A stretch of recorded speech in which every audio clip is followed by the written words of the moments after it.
What's good, y'all? We're back to a brand new video. Now, there's a period of time between like 6 p.m. to midnight where I do nothing but watch basketball. It gets me through life. It is the greatest moment of each one of my days. So I've watched a lot of games. I've missed a couple, but even when I do miss a game, I go back and watch the highlights. So in today's video, I'm going to be giving one compliment to every NBA team. Or another way to think about this is one good thing about every NBA team. So from this point on, there will be no negativity coming from this mouth. And to be honest with y'all, getting it one compliment for every team was a little more difficult than you probably would expect. But let's get into the first one, which is the Atlanta Hawks. Now with the 19th pick in the 2017 NBA draft, the Atlanta Hawks selected John Collins.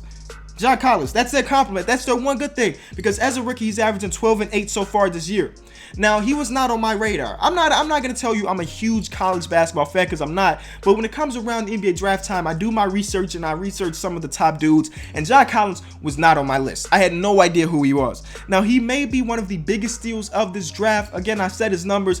And then he's giving the Atlanta Hawks fans a reason to watch. There's no secret. This team was deconstructed. They got rid of their best players. They're trying to do the whole, let's rebuild. They're rebuilding. And John Collins is a reason for fans to watch because he has big play ability. Any moment, he will try to dunk on your whole team. And I promise y'all, sometime this season, he will be successful. So he's a reason the Atlanta Hawks fans should be watching games. Next, we got the Boston Celtics. Now, the good thing you can say about Boston is the fact that, well, Jaylen Brown took that next step. When he was drafted 3rd overall last year, I was very confused. He was projected to go like number 8, and then Danny Ainge said, we want him number 3. I was like, okay, good luck with that. And here he is, your number 2, averaging like 19 points per game. And even their rookie, Jason Tatum, looks really good because he's got some shoes to fill. Again, positively only. We're not going to talk about the things that happened to them on opening night. But if you're a Boston Celtics fan, you got these 2 young dudes playing really, really good. Next, we got the Brooklyn Nets. Now, the Brooklyn Nets is my favorite team to watch so far this year. Yeah, I said it. This is a team that's supposed to be at the bottom of the Eastern Conference, but they're actually playing really well together. D'Angelo Russell looks good in his new role in his new city. And the reason why I like watching this team so much is the fact that they got players that go out and they give it all.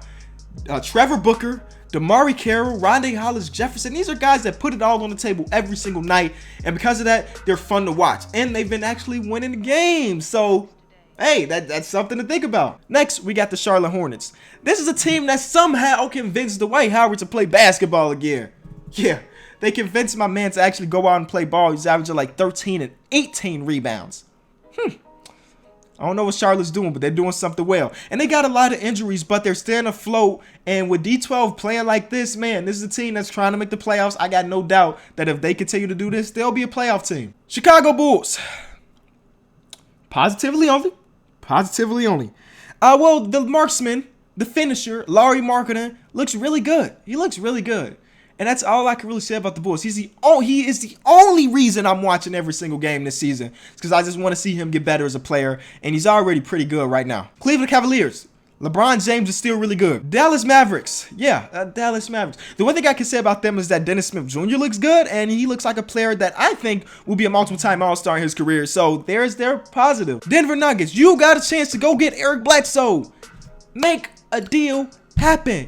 Moutier, Kenneth Faried, and a first rounder. They're not going to say no to that. They want him off the team. You give them a first round pick, Emmanuel Moutier and Kenneth Faried, it's a done deal. Go get you a point guard and go win some games. Detroit Pistons. Good thing I can say about Charles is that Tobias Harris added another aspect to his game. Each year he gets better and better and better, and that's exactly what you want from your NBA players. But the biggest thing I can say about Charles so far is that Drummond is shooting 72% from the free throw line.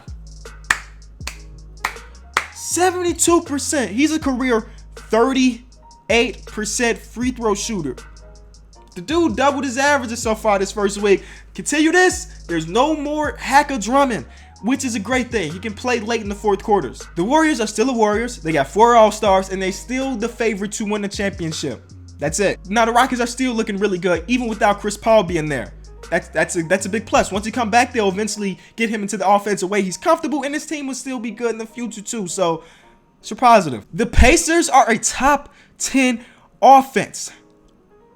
Let me say that again for the people in the back. The Pacers are a top 10 offense in the league this year.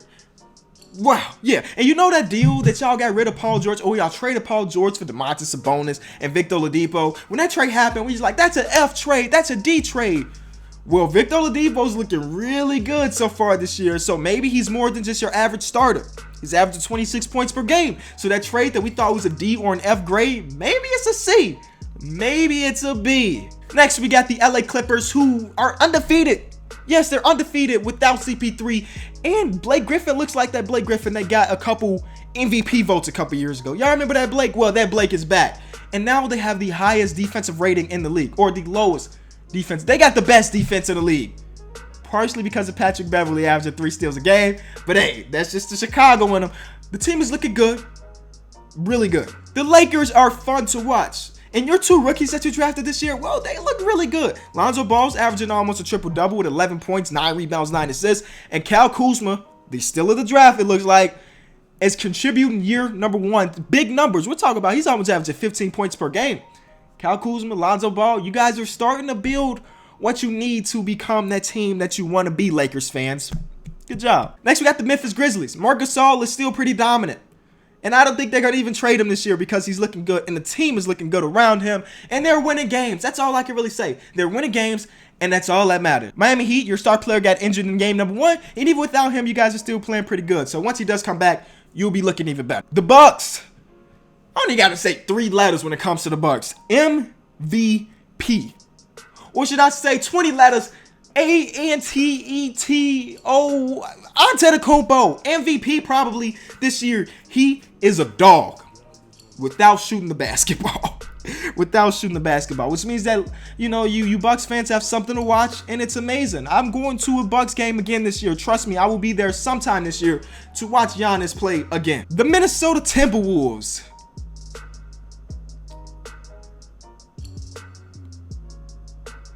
Karl Anthony Towns is one of the best centers in the league. The Pelicans. Okay, hopefully Rondo can come back and help y'all win games. Oh, how about this? Your 2 big men are great. That's all I can really... Yeah, next. The New York Knicks. Right now, we're kind of in a rough patch with the teams and the compliments.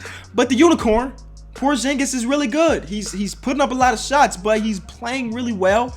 And he's averaging like 25 points per game. The OKC Thunder have a top 5 defense in the league, which is really good because when a team comes together like this, you don't expect them to immediately be one of the best defenses in the league, but they did it. And that's going to help their offensive game even more. So there's their positive. The Orlando Magic. You guys are surprising everybody right now. Nobody expected you to win this many games early this season. And it's mostly because Nick Vucevic came out and said, I want to be one of the best centers in the league right now. And he's playing like it. But one thing I can say that's positive or a compliment, well, maybe you finally got one of your players that you drafted to make that next leap. And I'm talking about Aaron Gordon. He's only played 2 games so far this year. But in those 2 games, he looked amazing. You guys have been in the lottery for 79 years. And it seems like you finally got a player to hit that next step to become something more than just a starter. The 76ers have 2 franchise players in Ben Simmons and Joel Embiid. That's all. That's it. That's all that really matters. They got 2 franchise players. Even if they don't win this year, which I know they are trying to, they'll be great for years to come. The Suns. You got rid of Eric Bledsoe. Well, you didn't get rid of Eric Bledsoe, but you got rid of Eric Bledsoe, and then you won 2 games. That's something to be proud of as a team. You got rid of what seemed like a guy to be holding you back. Well, you didn't really get rid of Eric Bledsoe.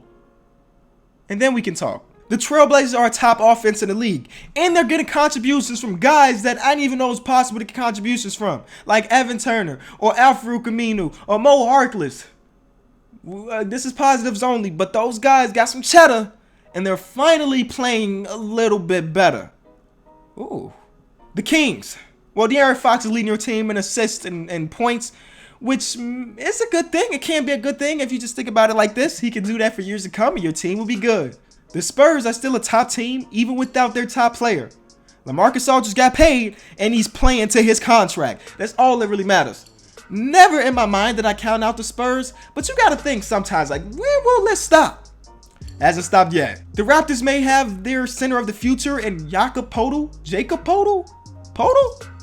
He looks good, and that makes Jonas Valanciunas maybe expendable this year, and maybe they can make a trade to help them get to the Eastern Conference Finals and finally get out of it. With 4 W's. The Jazz are still playing defense. They're still playing defense. And lastly, the Wizards have a better bench this year. Kelly Oubre has looked good. He's playing big time minutes. Jody Meeks is scoring the ball pretty well for what they need. And even Mike Scott is giving some nice contributions off the bench. And this is great considering they had one of the worst benches in the league last year. If you did enjoy the video, be sure to check out the description where you can get a link to our podcast. This is the type of stuff we do. We talk basketball 2 days a week for an hour straight, nothing but ball. Come on now, if you like this channel, you definitely gonna like the podcast. So be sure to download that. Also leave it a like and let me know in the comment section below a compliment you could think of about one of these 30 teams that I did not mention. Thank y'all. Peace. Jump into a conclusion, cause stunt your evolution. Like the trees dumped into some dust blunt fusion. A whole cocktail of mine, chemicals to real time. It's all good as long as he ain't inhaling swine. Dare to climb, scared money makes none. Take one, be sure to flush before the jakes come.